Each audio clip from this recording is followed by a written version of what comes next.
तो दोस्तों, आज मैं आप सभी के लिए एक और भगवान शिव की अनोखी कहानी लेकर आई हूँ। तो चलिए हमारी कथा की शुरुआत करते हैं।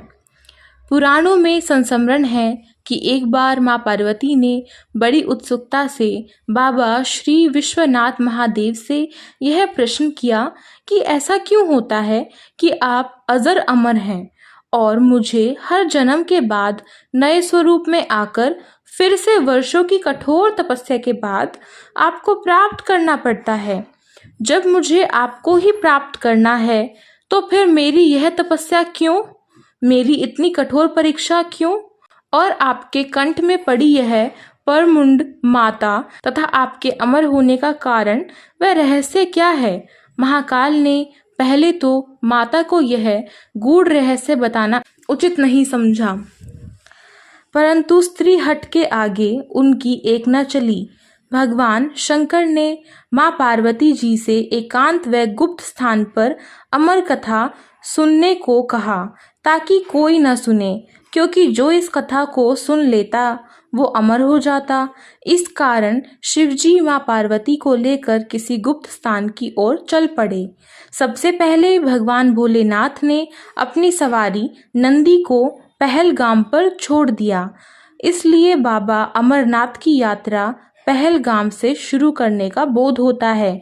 आगे चलने पर चंद्रमा को चंदनबाड़ी में अलग कर दिया और गंगा जी को पंचतरणी में, उसके बाद कंठाभूषण सर्पों को शेषनाग पर छोड़ दिया।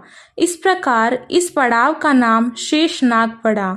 आगे की यात्रा में अगला पड़ाव गणेश टॉप पड़ता है। इस स्थान पर बाबा ने अपने पुत्र गणेश को भी छोड़ दिया था, जिसको महागुणा का पर्वत भी कहा जाता है। पिस्सू घाटी में पिस्सू नामक कीड़े को भी त्याग दिया। इस प्रकार महादेव ने अपने पीछे जीवनदायिनी पंच तत्वों को भी अपने से अलग कर दिया। इसके साथ माँ पार्वती संग एक गुप्त गुफा में प्रवेश कर गए। कथा कोई न सुने, इसलिए शिवजी ने चमत्कार से गुफा की चारों ओर आग प्रज्वलित कर दी। फिर अमर कथा माँ पार्वती को सुनाना शुरू किया। कथा सुनते ही देवी पार्वती को नींद आ गई। भगवान शिव कथा सुनाते रहे। इस समय दो सफेद कबूतर कथा सुन रहे थे और बीच बीच में गुटरगू की आवाज निकाल रहे थे। शिवजी को लग रहा था कि माँ पार्वती कथा सुनकर हुंकार भर रही है। इस तरह दोनों कबूतरों ने अमर होने की पूरी कथा सुन ली।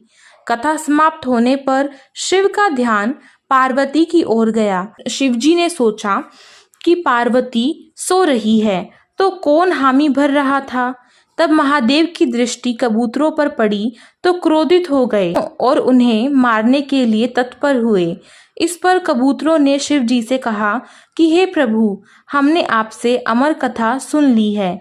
यदि आप हमें मार देंगे तो अमर होने की यह कथा झूठी हो जाएगी।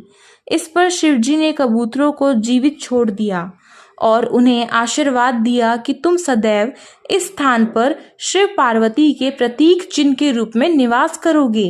अंततः यह कबूतर का जोड़ा अजय अमर हो गया। माना जाता है कि आज भी इन कबूतरों का दर्शन भक्तों को प्राप्त होता है।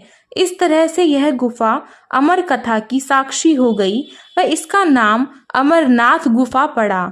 यहाँ गुफा के अंदर भगवान शंकर बर्फ के निर्मित शिवलिंग के रूप में विराजमान है।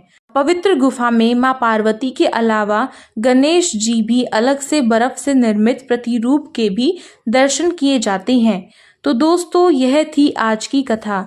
यदि आपको यह अमरनाथ की कथा अच्छी लगी हो तो आप सभी वीडियो को लाइक कर सकते हैं, अपने दोस्तों को शेयर कर सकते हैं और हमारे साथ जुड़ने के लिए हमारे चैनल को सब्सक्राइब कर सकते हैं, जिससे कि आप हर रोज़ इसी तरीके की नई नई कहानियाँ सुनते रहें।